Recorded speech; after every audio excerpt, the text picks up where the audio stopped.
بسم اللہ الرحمن الرحیم۔ السلام علیکم ورحمۃ اللہ وبرکاتہ۔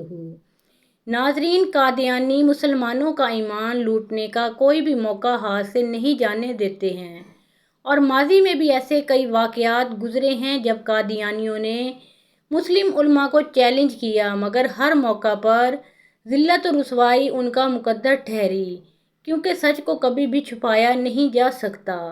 ناظرین، حضرت مہر علی شاہ گولڑوی کی خدمت میں ایک قادیانی وفد حاضر ہوا اور کہنے لگا کہ ایک اندھے اور ایک اباہج یعنی لنگڑے کے حق میں آپ دعا کریں، دوسرے اندھے اور لنگڑے کے حق میں مرزا قادیانی دعا کرے۔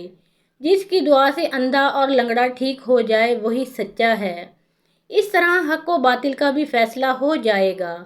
شاہ صاحب نے جواب دیا کہ مجھے یہ بھی منظور ہے، اور مزید مرزا قادیانی سے جا کر یہ بھی کہہ دیں کہ اگر مردے بھی زندہ کرنے ہوں تو آ جائیں، ہم اس کے لیے بھی تیار ہیں۔ لیکن مرزا قادیانی کو شاہ صاحب کے سامنے آنے کی ہمت نہ پڑی۔ اس پر مہر علی شاہ نے فرمایا، یہ دعویٰ میں نے از خود نہیں کیا تھا، بلکہ عالم مکاشفہ میں حضور اکرم صلی اللہ علیہ وآلہ وسلم کے جمال با کمال سے میرا دل اس قدر قوی اور مضبوط ہو گیا تھا کہ مجھے یقین کامل تھا کہ اگر اس سے بھی کوئی بڑا دعویٰ کرتا، اللہ تعالیٰ ایک جھوٹے مدعی نبوت کے خلاف ضرور مجھے سچا ثابت کرتا۔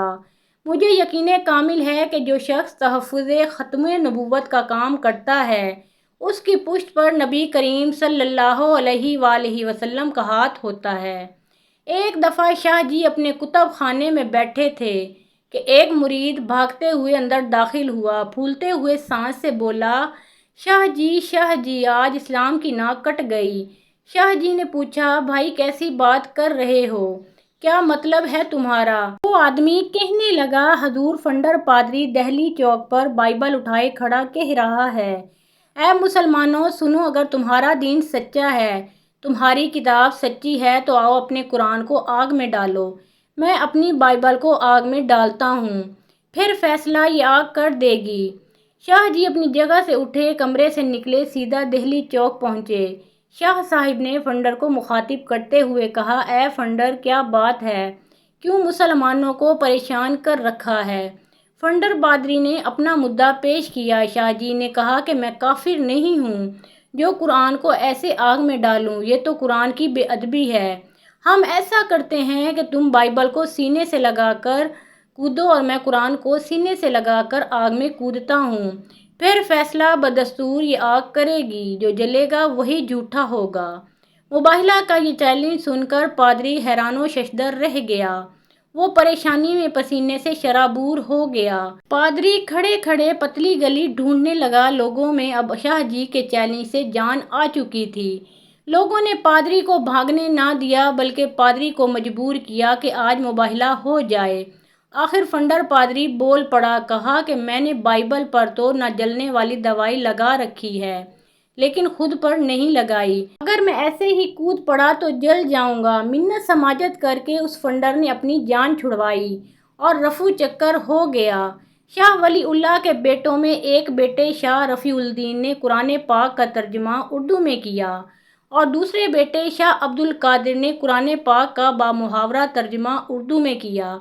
تیسرے اور بڑے بیٹے شاہ عبد العزیز ہیں، جو علم و فضل اور تقدس میں باپ کے ہم مرتبہ تھے اور ذہانت میں ان کا کوئی جواب نہ تھا۔ ایک دفعہ مسٹر مٹکف نامی کوئی انگریز حضرت شاہ صاحب کے زمانہ میں کسی بڑے عہدے پر فائز تھا، اس کے یہاں ایک پادری آ کر ٹھہرا۔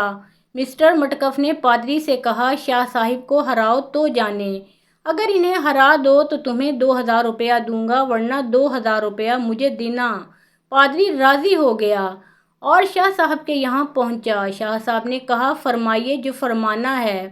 پادری نے کہا، میں اپنی بات کا معقول جواب چاہتا ہوں، منقولی اور کتابی نہیں چاہتا۔ شاہ صاحب نے کہا، منظور ہے، کسی کتاب کا نام نہیں لوں گا۔ پادری نے پوچھا، یہ کیا ماجرا ہے؟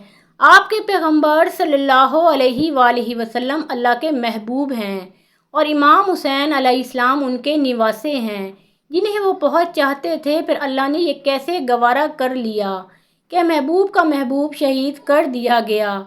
نہ اللہ نے خود پرواہ کی اور نہ اللہ کے محبوب صلی اللہ علیہ وآلہ وسلم نے توجہ دلائی۔ یہ سن کر شاہ صاحب نے فرمایا، ہمارے پیغمبر صلی اللہ علیہ وآلہ وسلم نے توجہ دلائی تھی، لیکن اللہ نے جواب دیا، میاں تمہیں اپنے نواسے کی پڑی ہے، یہاں کم بختوں نے میرے بیٹے عیسیٰ علیہ السلام کو سولی پر چڑھا دیا۔ یہ سنتے ہی وہ پادری اٹھا اور چلتا بنا۔ ناظرین، چونکہ عیسائی حضرت عیسیٰ علیہ السلام کو اللہ کا بیٹا مانتے ہیں اور یہ بھی مانتے ہیں کہ انہیں سولی پر چڑھا دیا گیا تھا۔ ناظرین، اسلام ہی سچا مذہب ہے۔ اسلام پر عمل کر کے ہی انسان دنیا و آخرت دونوں میں کامیاب ہو سکتا ہے۔ اللہ تعالیٰ سب کو نیک عمل کرنے کی توفیق عطا فرمائے، آمین یا رب العالمین۔ محترم ناظرین، کمنٹ سیکشن میں پیارے آقا محمد صلی اللہ علیہ وآلہ وسلم کا نام ضرور ٹائپ کریں، اور ویڈیو پسند آئی ہو تو لائک شیئر کریں۔ مزید اسلامی واقعات اور سبق آموز کہانیاں سننے اور دیکھنے کے لیے ہمارے اس چینل کو سبسکرائب کریں۔ اللہ آپ سب کا حامی و ناصر ہو۔